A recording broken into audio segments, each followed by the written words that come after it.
Textiles UGC net exam பொறுத்த வரைக்கும் டெக்ஸ்டைலுங்கிறது ரொம்ப இம்பார்ட்டண்டான டாபிக். மற்ற டொமைன்ஸை கம்பேர் பண்ணுறப்ப டெக்ஸ்டைலில் நம்ம நிறையா கொஷின்ஸை எக்ஸ்பெக்ட் பண்ணலாம். அது மட்டும் இல்லாமல் நிறையா ஆஸ்பிரண்ட்ஸ் இந்த டெக்ஸ்டைல்ஸ் பார்ட்டை தான் ரொம்ப ஒரு டிஃபிகல்ட் பார்ட்டாக கன்சிடர் பண்ணிகிட்ருக்காங்க. ஸோ இந்த வீடியோவில் நம்ம UGC net paper 2 home science இதில் டெக்ஸ்டைல்ஸ் பற்றி தான் பார்க்க போகிறோம். I welcome you all to lightning success channel.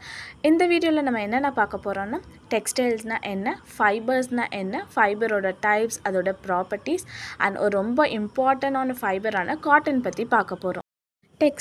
டெக்ஸ்டைலுங்கிறது ஒரு லட்டின் வேர்ட். இது வந்து டெக்ஸ்சர்ங்கிற ஒரு வேர்ட்லேருந்து டிரைவ் பண்ணியிருக்காங்க.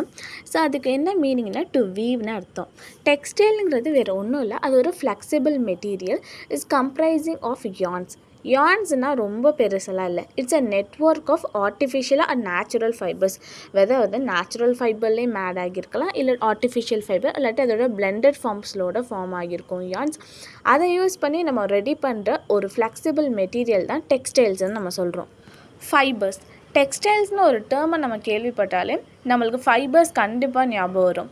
ஒரு ஃபைபருங்கிறது it's a basic entity or basic unit of டெக்ஸ்டைல்ஸ்ன்னு நம்ம சொல்லுவோம். எப்படி ஒரு பாடிக்கு செல் வந்து பேசிக் யூனிட்டாக இருக்கோ அந்த மாதிரி டெக்ஸ்டைல்ஸ்க்கு ஒரு பேசிக் யூனிட்டாக இருக்கிறது ஃபைபர் தான்.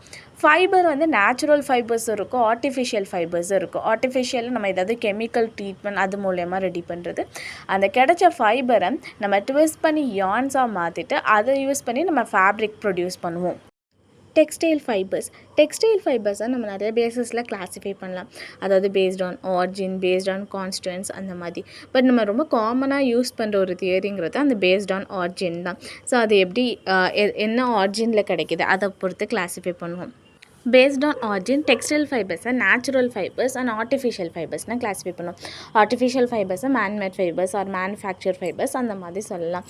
நேச்சுரல் ஃபைபர்ஸ் வந்து பார்த்தோன்னா அது இன்னும் சப் கிளாஸிஃபை ஆகும். ஸோ அது வந்து 3 டைப்ஸாக இருக்கும். வேறஸ் வந்து ஆர்டிஃபிஷியல் ஃபைபர்ஸ் அதில் வந்து 2 டைப்ஸ் இருக்கும். நேச்சுரல் ஃபைபர்னால் நம்மளுக்கே தெரியும், நேச்சுரல் சோர்ஸஸ்லேருந்து கிடைக்கிறது தான் வந்து நேச்சுரல் ஃபைபர்ஸ்னு சொல்லுவோம். ஸோ இதில் ஒரு 3 டைப்ஸ் இருக்குது. Vegetable fibre, animal fibre and mineral ஃபைபர்ஸுங்கிறது. வெஜிடபிள் ஃபைபர்ஸை இது வந்து பிளான்ட் ஃபைபர்ஸ் ஆர் செல்லுலோஸ் ஃபைபர்ஸ்னு சொல்லுவோம். அதாவது பிளான்ட் அதோட பார்ட்ஸ்லேருந்து நம்மளுக்கு கிடைக்கிற ஃபைபர்ஸை தான் வந்து இந்த வெஜிடபிள் ஃபைபர்ஸில் வரும். ஸோ அது என்னென்னா சீட்ஸ், ஒரு பிளான்ட்டோட சீட், அதோட லீஃப் ரீஜியன், அதோட ஸ்டெம் ரீஜியன்ஸ்லேருந்து கிடைக்கிற ஃபைபர்ஸ் தான் இந்த வெஜிடபிள் ஃபைபர்ஸில் இன்க்ளூட் ஆகும். இந்த வெஜிடபிள் ஃபைபர்ஸில் சீட் ரீஜியன்லேருந்து கிடைக்கிற ஃபைபர்ஸ் வந்து காட்டன் அண்ட் கொக்கோ. இது வந்து அந்த பிளான்ட்டோட சீட்லேருந்து கிடைக்கிற ஃபைபர். வேறஸ் அதோட லீஃப்லேருந்து கிடைக்கிறது வந்து சிசால் அண்ட் பீனா கிடைக்கும். அண்ட் தென் அதோட பேஸ்ட், அதாவது ஸ்டெம் ரீஜியன்லேருந்து ஜூட், ஹெம்ப், ராமி இந்த மாதிரி ஃபைபர்ஸ் கிடைக்குது. அனிமல் ஃபைபர்ஸ், இதை வந்து நம்ம ப்ரோட்டீன் ஃபைபர்ஸ்னால் சொல்லலாம். ஸோ அனிமல்ஸ்லேருந்து கிடைக்கிறது. இதுக்கு ஒரு பெஸ்ட் எக்ஸாம்பிள் நம்ம யூஸ் பண்ணுற சில்க் அண்ட் உல் தான். ஸோ சில்க்குங்கிறது சில்க் வார்ம்லேருந்து கிடைக்கிறது. உல் வந்து பார்த்தோன்னா ஷீப், அப்புறம் கேமல்ஸ், ஸோ மற்ற இந்த மாதிரி அனிமல்ஸ்லேருந்து கிடைக்கிறதுனால இது அனிமல் ஃபைபர்ஸ்னு சொல்கிறாங்க. அண்ட் தென் மினரல் ஃபைபரில் பார்க்குறப்ப the only natural mineral fibre வந்து அது ஆஸ்பெட்டாஸ் மட்டும்தான். மேன்மேட் ஒரு ஆர்டிஃபிஷியல் ஃபைபர்ஸை சிந்தட்டிக் ஃபைபர்ஸ் அண்ட் ரீஜென்ரேட்டட் ஃபைபர்ஸ்னால் நம்ம கிளாஸிஃபை பண்ணுறோம். சிந்தட்டிக் ஃபைபர்ஸ்னால் இது ஃபுல்லாக கெமிக்கல்ஸால் மட்டும் ரெடி ஆகிற ஃபைபர்ஸ். அதாவது டிஃப்ரெண்ட் கெமிக்கல்ஸாக நான் டிஃப்ரெண்ட் ப்ரொப்போர்ஷன் பண்ணி ப்ராசஸிங் பண்ணுறப்ப எனக்கு கிடைக்கிற ஃபைபர்ஸ் தான் சிந்தட்டிக் ஃபைபர்ஸ்னு சொல்லலாம். இதுக்கு நம்ம பெஸ்ட் எக்ஸாம்பிள் எதை சொல்கிறோன்னா நம்ம யூஸ் பண்ணுற நைலான், பாலிஸ்டர் இதெல்லாம் வரும். வேறஸ் ரீஜென்ரேட்டட் ஃபைபர்ஸ்னால் இது ஒரு நேச்சுரல் ஃபைபர்ஸை கெமிக்கல் ட்ரீட்மெண்ட் பண்ணுறப்ப நம்மளுக்கு கிடைக்கிற ரீஜென்ரேட்டட் ஃபைபர்ஸ். இப்போ நம்மளுக்கு நார்மலாக கிடைக்கிற காட்டனையோ உள்ளையோ சில கெமிக்கல்ஸை வச்சு ட்ரீட் பண்ணி நம்ம வந்து வேறொரு ஃபேப்ரிக்காக கன்வெர்ட் பண்ணுறதா ரீஜென்ரேட்டட் ஃபைபர்ஸில் வரும். இதுக்கு எக்ஸாம்பிள் வந்து அசிட்டேட், ட்ரை அசிட்டேட் இதெல்லாம் இன்க்ளூட் ஆகும். இவ்வளோ நேரம் நான் எக்ஸ்பிளைன் பண்ண அந்த கிளாஸிஃபிகேஷனை தான் இங்கே உங்களுக்கு ஒரு பிக்டோரியல் ரெப்ரசன்டேஷனாக போட்டிருக்கேன். ஸோ ஃபைபர்ஸ் வந்து நேச்சுரல் ஃபைபர்ஸ் அண்ட் ஆர்டிஃபிஷியல் ஃபைபர்ஸாக கிளாஸிஃபை பண்ணியிருக்கோம். நேச்சுரல் ஃபைபர் அது வந்து vegetable fibre, animal fibre, mineral ஃபைபராக சப் கிளாஸிஃபை ஆகியிருக்கு. ஸோ வேறஸ் ஆர்டிஃபிஷியல் ஃபைபர்ஸ் வந்து சிந்தட்டிக் அண்ட் ரீஜென்ரேட்டட் ஃபைபர்ஸாக கிளாஸிஃபை ஆகியிருக்கு. பேஸ்ட் ஆன் கான்ஸ்டுவன்ஸ் பொறுத்த வரைக்கும் டெக்ஸ்டைல் ஃபைபர்ஸ் வந்து protein fibres, cellulosic fibre, mineral fibres and chemical ஃபைபர்ஸாக கிளாஸிஃபை ஆகியிருக்கு. ஸோ இது ஒரு ரொம்ப டிஃப்ரெண்ட்டெல்லாம் இல்லை, பேஸ்ட் ஆன் ஆரிஜின் மாதிரி தான் இது. ஸோ ப்ரோட்டீன் ஃபைபரில் என்ன வரும்னா, நம்ம அங்கே பார்த்த அனிமல் ஃபைபர்ஸ் எல்லாமே இங்கே ப்ரோட்டீன் ஃபைபர்ஸில் வரும். அங்கே பார்த்த பிளான்ட் ஃபைபர்ஸ் எல்லாமே இங்கே வந்து செல்லுலோசிக் ஃபைபர்ஸில் வரும். Mineral fibres as usual same. Whereas அந்த ஆர்டிஃபிஷியல் ஃபைபர்ஸ் எல்லாமே இங்கே வந்து கெமிக்கல் ஃபைபர்ஸில் இன்க்ளூட் ஆகும். கிளாசிஃபிகேஷன் ஆஃப் ஃபைபர்ஸ் கம்ப்ளீட் ஆகிடுச்சு. நெக்ஸ்ட்டு வந்து ப்ராப்பர்ட்டிஸ் ஆஃப் ஃபைபர்ஸ் பார்க்க போகிறோம். ப்ராப்பர்ட்டிஸ் ஆஃப் ஃபைபர்ஸில் ரொம்ப ஒரு இம்பார்ட்டண்ட் ப்ராப்பர்ட்டி வந்து லஸ்டர் ப்ராப்பர்ட்டி. லஸ்டர்ங்கிறது the light reflected from a surface. அதாவது ஒரு ஃபைபர் எவ்வளோ லைட்டை வந்து ரிஃப்ளெக்ட் பண்ண முடியும், அதோட எபிலிட்டி டு ரிஃப்ளெக்ட் த லைட்டை தான் நம்ம லஸ்டர்னு நம்ம சொல்லுவோம். நேச்சுரல் ஃபைபர்ஸை பார்க்குறப்ப சில்க்குக்கு தான் வந்து மேக்ஸிமம் லஸ்டர் ப்ராப்பர்ட்டி இருக்குது, வேற காட்டனுக்கு தான் இருக்கிறதுலே மினிமம் இருக்குது. அதுவே வந்து நம்ம ஆர்டிஃபிஷியல் ஃபைபரில் பார்க்குறப்ப அந்த லஸ்டரோட அந்த குவாலிட்டி, அந்த லெவலில் வந்து நம்மளால் கண்ட்ரோல் பண்ண முடியும். நம்மளுக்கு தேவைக்கு ஏற்ற மாதிரி அந்த லஸ்டர் ப்ராப்பர்ட்டியை இன்க்ரீஸும் பண்ணலாம், ரெடியூஸும் பண்ணிக்கலாம் ஆர்டிஃபிஷியல் ஃபைபர்ஸில். எலாஸ்டிசிட்டிங்கிறது ஒரு அண்டர் டென்ஷனில் இருக்கப்போ, ஸோ அதாவது நம்ம ஸ்ட்ரெச் பண்ணுறப்போ அந்த ஃபைபர் வந்து எவ்வளோ லென்த் வந்து இன்க்ரீஸ் ஆகும். ஸோ அந்த ஸ்ட்ரெச்சை நான் விட்ட பிறகு அது வந்து எவ்வளோ ஃபாஸ்ட்டாக வந்து அதோட ஒரிஜினல் லென்த்துக்கு வருது. ஸோ இதை தான் எலாஸ்டிசிட்டின்னு சொல்கிறோம். நேச்சுரல் ஃபைபர்ஸை பார்க்குறப்போ உள்ளுக்கு வந்து பார்த்தோன்னா அதிகமான எலாஸ்டிசிட்டி பவர் இருக்குது, ப்ராப்பர்ட்டி இருக்குது.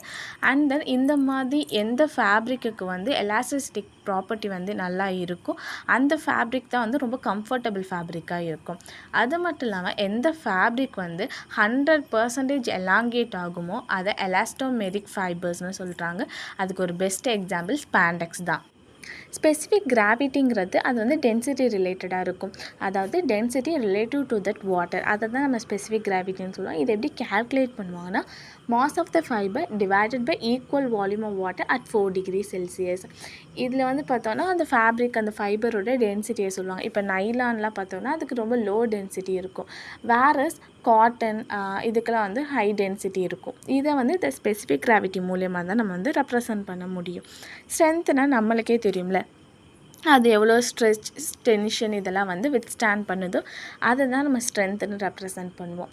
வேறு ரெசலியன்ஸுங்கிறது எவ்வளோ ஸ்ட்ரெச் பண்ணி ரொம்ப நம்ம கம்ப்ரெஷன் எது பண்ணாலும் ஸோ அது வந்து அதோட ஒரிஜினல் ஷேப்புக்கு வந்து வருதா, அந்த எபிலிட்டியை பார்க்குறது தான் ரெசலியன்ஸ். எந்த ஃபேப்ரிக்கு நல்ல ரெசலியன்ஸ் இருக்கோ அது வந்து சீக்கிரமாக ரொம்ப விரிங்கிள் ஆகாது. இருக்கிறதுலே உள்ளுக்கு தான் குட் ரெசலியன்ஸ் ப்ராப்பர்ட்டி இருக்குது. அப்சார்ப்ஷன்ஸ்னா எவ்வளோ வாட்டரை வந்து பார்த்தோன்னா அதனால் டேக்கின் பண்ணுற அந்த ப்ராப்பர்ட்டி இருக்குது, அதை தான் அப்சார்ப்ஷன்ஸ்ன்னு சொல்கிறாங்க.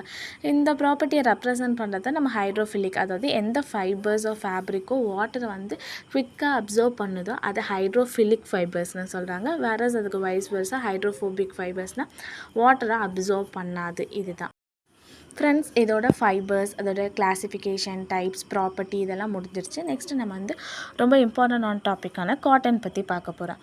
காட்டன் நம்ம எல்லாருக்குமே தெரியும், இது வந்து ஒரு பிளான்ட் ஃபைபர், பிளான்ட்டோட சீட்லேருந்து கிடைக்கிற ஃபைபர்னு தெரியும். பட் நம்ம எல்லாருக்கும் தெரியாது என்னென்னா, it is known as the king of the fibres. நம்ம வந்து சில்க் தெரியும், சில்க் வந்து குவீன் ஆஃப் ஃபைபர்ஸ்னு தெரியும். பட் கிங் ஆஃப் ஃபைபர்ஸ்னு நம்ம வந்து காட்டனை தான் நம்ம சொல்லுவோம்.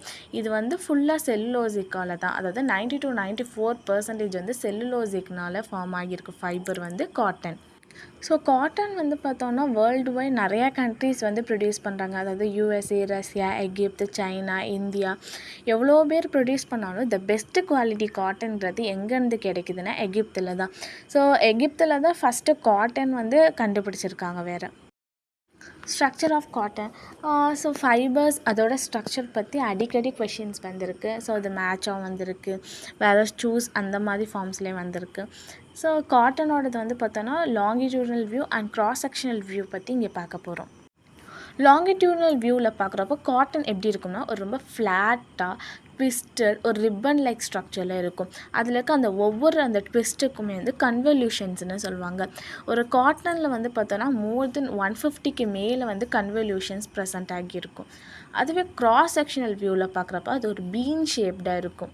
இப்போ அதோட மெச்சூரிட்டியை பொறுத்து அதோட அந்த பீன் ஷேப் வந்து டிஃபர் ஆகும். அது வந்து ஒரு வி ஷேப்லேருந்து சர்க்குலர் ஷேப் வரைக்கும் அதோட மெச்சூரிட்டியை பொறுத்து அது ரொம்ப டிஃபர் ஆகும்.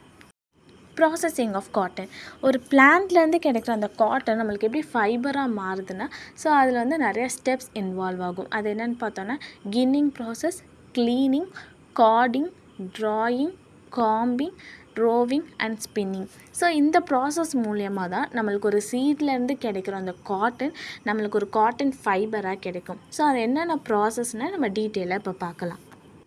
இந்த ப்ராசஸிங் ஆஃப் காட்டனில் ஃபஸ்ட்டு ஸ்டெப்புங்கிறது கின்னிங் ப்ராசஸ். கின்னிங்கிறது வந்து பார்த்தோன்னா கின்னுன்னு ஒரு இன்ஜினை யூஸ் பண்ணி நல்லா கல்டிவேட் ஆன அந்த காட்டன் பிளான்ட்லேருந்து அந்த மெச்சூர்டு காட்டனாக நம்ம ப்ளக் அவுட் பண்ணுறது தான் வந்து கின்னிங் ப்ராசஸ்னு சொல்லுவோம். ஸோ இந்த கின்னிங் இன்ஜின் கண்டுபிடிக்கிறதுக்கு முன்னாடி எல்லா இடத்துலையும் வந்து ஹேண்ட் ப்ளக்கிங் தான் யூஸ் பண்ணிகிட்டு இருந்தாங்க. இன்னும் வந்து இந்தியாவில் நிறைய பார்ட்ஸ் ஆஃப் இந்தியாவில் வந்து பார்த்தோன்னா ஹேண்ட் ப்ளக்கிங் தான் யூஸ் பண்ணிகிட்ருக்காங்க. இந்த கின்னிங் ப்ராசஸ் மூலயமா அந்த நல்ல கல்டிவேட்டான பிளான்ட்டில் அந்த நல்ல மெச்சூர்டான காட்டனை நம்ம வந்து ப்ளக் பண்ணி எடுப்போம். அதாவது அந்த பேல் ஃபார்மில் தான் எடுக்கிறது தான் வந்து கின்னிங் ப்ராசஸ். ஸோ இது பண்ண பிறகு தான் நம்ம நெக்ஸ்ட் ஸ்டெப்பான க்ளீனிங் அது மற்ற ப்ரொசீஜருக்கு நம்ம போக முடியும். கின்னிங்லேருந்து கிடைக்கிற அந்த காட்டனை வந்து நம்ம பேல்ஸ்ன்னு சொல்லுவோம். அது நெக்ஸ்ட்டு ப்ராசஸான க்ளீனிங் ப்ராசஸ்க்கு போகும்.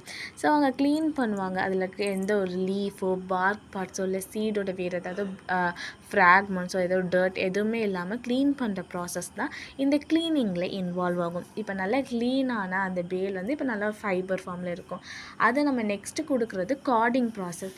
கார்டிங் ப்ராசஸில் வந்து பார்த்தோன்னா கார்டிங் மிஷின்னு ஒன்று இருக்கும். அதுக்குள்ளே இந்த ஃபைபரை நம்ம ஃபீட் பண்ணுவோம்.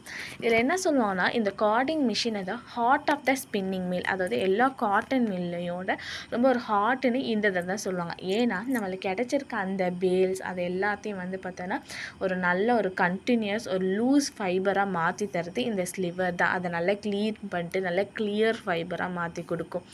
அந்த நல்ல க்ளீனான அந்த லூஸ் ரொம்ப கண்டினியூஸ் ஃபைபரை தான் நம்ம ஸ்லிவர்னு சொல்வோம். கார்டிங் ப்ராசஸ் பண்ண பிறகு கிடைக்கிற அந்த ஸ்லிவரை வந்து பார்த்தோன்னா நெக்ஸ்ட்டு நம்ம ப்ராசஸ் பண்ணுறது தான் ட்ராயிங் ப்ராசஸ்ங்கிறது. இந்த ட்ராயிங் ப்ராசஸில் என்ன பண்ணுவோன்னா அந்த கிடைச்ச காட்டன் ஃபைபர்ஸோட வேறு ஏதாவது ஃபைபர்ஸை பிளெண்ட் பண்ணுறதோ இல்லை அந்த ஃபைபர்ஸை ஸ்ட்ரென்தன் அதாவது ஸ்ட்ரைட்டன் பண்ணுறது அதில் இருக்க நம்பர் ஆஃப் ட்விஸ்ட் இன்சர்ட் பண்ணுறது இந்த ப்ராசஸ் எல்லாமே இந்த ட்ராயிங் ப்ராசஸில் தான் கிடைக்கும். ஸோ இந்த ப்ராசஸில் நம்ம கார்டிங் பண்ணியிருப்போம். அப்போ கிடைக்கிற ஸ்லிவர் வந்து ரொம்ப ஈவனாக இருக்காது. ஒரு இடத்துல வந்து ரொம்ப அதிகமாக ஹை டென்சிட்டியில் ஒரு இடத்துல லோ டென்சிட்டியில் அந்த மாதிரி ப்ரெசென்ட் ஆகியிருக்கும். அது லாங்காக கண்டினியூஸாக இருந்தாலும் பட் இந்த ட்ராயிங் ப்ராசஸ் பண்ணுறப்ப தான் அது நல்ல ஒரு ஈவனஸாக வந்து ஃபார்ம் ஆகும். ஸோ நெக்ஸ்ட் இருக்கிறது காம்பிங் ப்ராசஸ் எதுக்குன்னா நம்மளுக்கு கிடச்சிருக்க ஃபைபரை ரொம்ப இன்னும் ஸ்ட்ராங்கராக ஸ்மூத்தராக ஃபைனராக ரொம்ப யூனிஃபார்மாக மாற்றுற ப்ராசஸ். நம்ம ஆல்ரெடி கார்டிங் ப்ராசஸ் பண்ணுறப்பே மோஸ்ட்லி எல்லா வேஸ்ட் எல்லாமே ரிமூவ் ஆகியிருக்கும். இருந்தாலும் கொஞ்சம் வேஸ்ட் இருக்கும். அதெல்லாம் இந்த ஸ்டெப்பில் ரிமூவ் பண்ணுவாங்க. இது வந்து இதுக்கு முன்னாடி பண்ண ஸ்டெப்ஸை விட இங்கே கிடைக்கிற ஃபைபர் வந்து ரொம்ப ஃபைனராக இருக்கனால இது ரொம்ப எக்ஸ்பென்சிவ் அப்படின்னு சொல்லலாம். இந்த இடத்துல கிடைக்கிற ஃபைபர்ஸை வச்சு பண்ணுறது. ஏன்னா சில ஃபேப்ரிக்ஸ்க்கு வந்து பார்த்தாங்க இந்த காம்பிங் ப்ராசஸ் பண்ண மாட்டாங்க. அப்படி காம்பிங் ப்ராசஸ் பண்ணியிருக்க ஃபைபர்ஸ் வந்து அதை யூஸ் பண்ணி பண்ணுற ஃபேப்ரிக் ரொம்ப expensive. Next process roving process என்னென்னா இது நம்மளுக்கு கிடச்சிருக்க அந்த ஸ்லிவரை வந்து பார்த்தோன்னா நல்லா வந்து ஒரு ஃபைனர் ஸ்டாண்டுக்கு கண்டென்ஸ் பண்ணுற ப்ராசஸ் தான் ரோவிங்கிறது. அதாவது நம்ம ஸ்பின் பண்ணுறதுக்கு முன்னாடி எல்லா அந்த ஸ்லிவர் ஃபைபர்ஸ் எல்லாத்தையும் வந்து பார்த்தோன்னா ஒரு மில்லிமீட்டர் திக்னஸ்க்கு வந்து அதை நல்லா ரெடியூஸ் பண்ணி அதில் வந்து பார்த்தோன்னா எல்லா ஃபைபர்ஸையும் வந்து பார்த்தோன்னா எல்லாம் அது ஜாயின் ஆகிறதுக்காக நிறைய ட்விஸ்ட் எல்லாம் பண்ணி ஒரு பாபினுக்கு மாற்றி அதுக்கடுத்து ஸ்பின்னிங் ப்ராசஸ்க்கு கொண்டு போகிறது தான் வந்து இந்த ரோவிங் ப்ராசஸில் ஃபுல்லாக நடக்கிறது. அதுதான் அதாவது ரொம்ப திக்னஸில் இருக்கிறது ரொம்ப மில்லிமீட்டர் திக்னஸ்க்கு சேஞ்ச் பண்ணி அதோட ட்விஸ்டெல்லாம் இன்சர்ட் பண்ணி, ஏன்னா ட்விஸ்ட் இன்சர்ட் பண்ணால் தான் அது ரொம்ப ஸ்ட்ராங்காக இருக்கும். ஸோ அந்த எல்லாமே வந்து இந்த ரோவிங் ப்ராசஸில் தான் நடக்கும். லாஸ்ட் ப்ராசஸ் தான் ஸ்பின்னிங். இது ரொம்ப ஒரு மெயின் ப்ராசஸ் அந்த மாதிரி சொல்லலாம். அதாவது நம்மளுக்கு இவ்வளோ நேரம் கிடச்ச அந்த ஸ்லிவர் ஃபைபரை நம்ம வந்து ஒரு மிஷினில் இன்சர்ட் பண்ணுவோம். அதாவது இந்த ஸ்பின்னிங் வந்து டிஃப்ரெண்ட் டைப்ஸ் ஆஃப் ஸ்பின்னிங் இருக்குது. அந்த ஒவ்வொன்றுக்கும் ஒவ்வொரு விதமான இன்ஸ்ட்ருமெண்ட் யூஸ் பண்ணுவாங்க. அந்த மிஷின்ஸில் வந்து ஸ்லிவரை வந்து நம்ம இன்சர்ட் பண்ணணும். ஸோ அதுக்குள்ளே வந்ததோட மற்ற ப்ராசஸ் மற்ற அந்த டென்சிட்டி எல்லாம் செக் பண்ணிட்டு அதில் வந்து ஃபைனல் கவுண்ட்டு ட்விஸ்ட்டு கவுண்ட்டு இதெல்லாம் வந்து செட் பண்ணிவிட்டு ஸோ அதை வந்து ஒரு யானாக மாற்றுற ப்ராசஸ் தான் ஸ்பின்னிங். ஸோ இதோட ப்ராசஸிங் ஆஃப் காட்டன் முடிஞ்சிருக்கு. இது மூலயமா நம்மளுக்கு கிடைச்ச ஃபைபரை நம்ம யான்ஸாக நம்ம வந்து கன்வெர்ட் பண்ணிட்டோம். நெக்ஸ்ட்டு வந்து அதை ஃபேப்ரிக்காக மாற்றி நம்ம வந்து யூஸ் பண்ணிகிட்ருக்கோம்.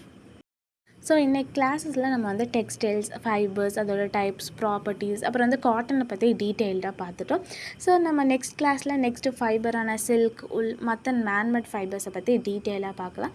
இந்த கிளாஸ் இன்றைக்கி உங்களுக்கு ரொம்ப யூஸ்ஃபுல்லாக இருக்கும்னு நான் நம்புகிறேன். ஸோ இதே மாதிரி உங்களுக்கு நிறைய வீடியோஸ் வேணும்னா சேனலை சப்ஸ்கிரைப் பண்ணுங்கள். ஸோ உங்கள் ஃப்ரெண்ட்ஸ்க்கு ஷேர் பண்ணுங்கள். பாய். தேங்க்யூ.